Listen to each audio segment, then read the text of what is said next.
Mythological creatures have been a part of society since before contemplation of what mythological creatures actually were even existed.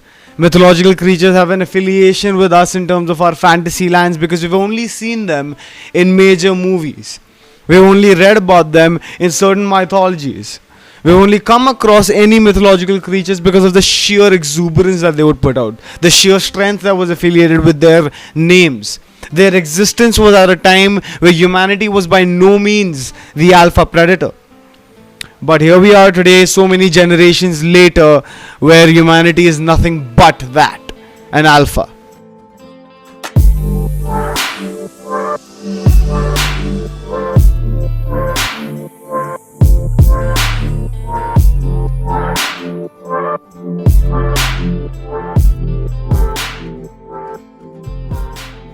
But today's topic is a little different than that. We're going to venture down the realm of these mythical creatures, but we're going to take it from the aspect of India and the rich and diverse mythology that India itself holds so near and dear to its existence.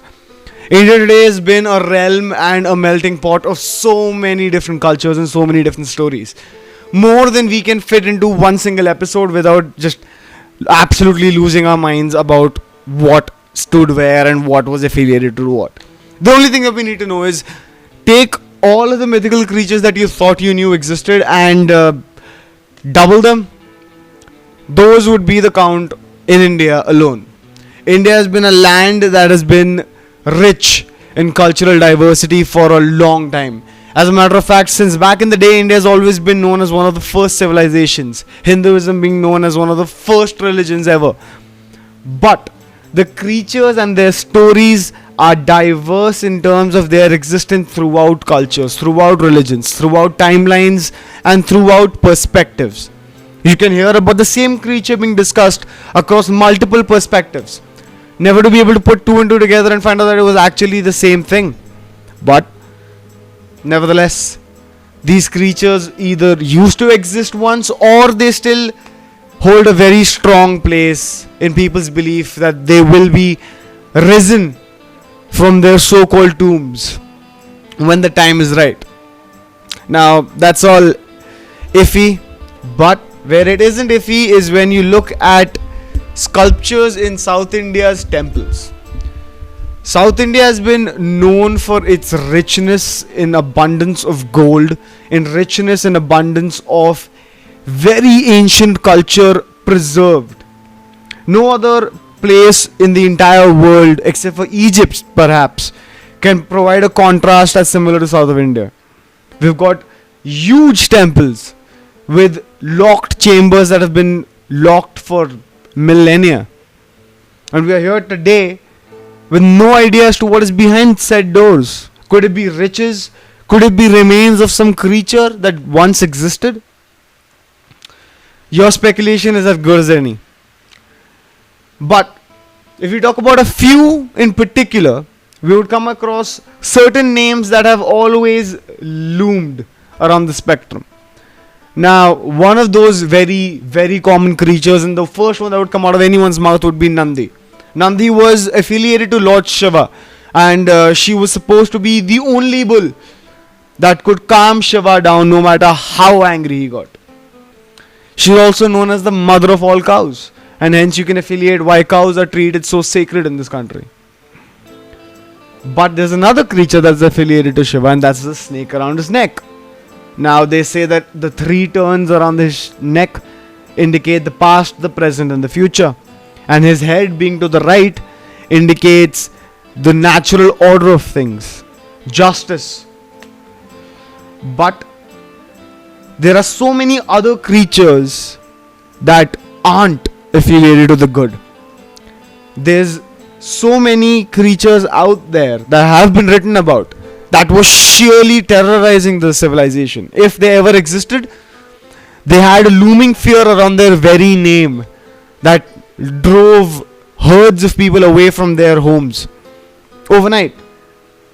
There have been instances in ancient tales about one creature dominating over abundant villages, a dozen villages, 2 dozen villages.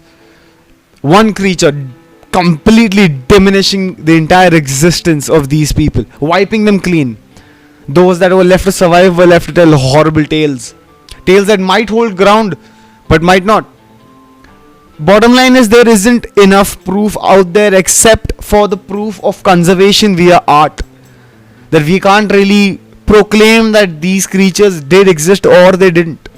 Science would always vote towards the latter, considering that a lack of evidence deems that you need evidence before you can claim their existence, which makes sense. But then again, there are creatures like Yali, the half griffin and half lion, that terrorized civilizations. They are creatures that used to live in the Ganga. Creatures like the Makara, who were so weird in their perception because they were half peacock and half sea animal. I mean, you don't really understand what it would look like, except when you realize that when you go to ancient Buddhist temples or temples up north, that is northern India, you come across various gargoyles guarding temple entrances, are said to be near the river Ganga, are often depicted as Makara. We don't really pay attention to these because they aren't really detailed anymore because of course, erosion, the elements. But then again, when they were crafted with one creature's thought in mind. There are certain docile creatures as well. The Aravat. The Aravat was like a legendary white elephant which served as Lord Indra's mount. Lord Indra was one of these gods. There have been creatures like Narsimha who have been a literal manifestation of Vishnu, who had to take a form of a creature to beat a so-called king who had gained certain powers by praying to certain gods that made him completely indestructible. He was immortal. He couldn't be killed in earth nor in space. He couldn't be murdered. He would keep reanimating himself. But then Narsimha was someone who was a lion and a man, and who went out of his way because he was a being in his own. He put the god king, as you would say, on his lap, which created like a completely different realm, you would say a new dimension in our understanding of things. There have been cases like this that are existing in ancient books that are hundreds if not thousands of years old. How do you just write those off as rubbish? You can't, you just can't. They hold solid ground. As a matter of fact, being one of the oldest civilizations and coming across such things makes you wonder as to, did these creatures actually exist once upon a time? And if they did, what was the natural order of things then? Was it really possible to turn into a god king if you prayed hard and long enough to a superior deity? Or were these deities interdimensional, just as this specific case of Narsimha dictates, that he took him into a realm where none of the aspects of the universe as we know it existed. He took him to an alternate timeline, an alternate space. There have been cases like that are hard to contemplate in terms of whether they make sense or not, how true their stories could be, or how quickly they start to fall apart. Bottom line is, there is so much out there that we don't know. But it's written in books, it's written in ancient texts. As a matter of fact, there has been a symbol of a mythical creature that is still to date adopted by the Karnataka government. That is the Birunda. It was a mythical two-headed flying beast.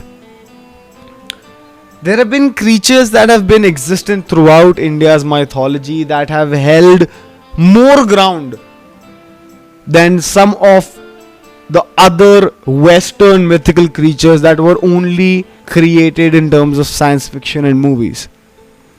Today, if you go and look at the amount of history that we have as a nation, it's just ridiculous that none of it is actually explored in terms of its authenticity. Not everything that is written could be a lie. Accounts that are dictating the same creatures from various historical content periods, from various timelines, could they all hold no ground? Questions and questions and questions, and answers to which you yourself can never find. You're gonna have to do your own research and come to a conclusion on your own. But if you're expecting an answer to be out there, it's just not. Do these creatures exist? Did they exist? Were they just folklore? Were they just tales? Could be. Maybe they were just stories that helped bring a tribe together. Stories that helped create a sense of danger out there, so you'd make sure that wherever you were, you created a sense of security and safety.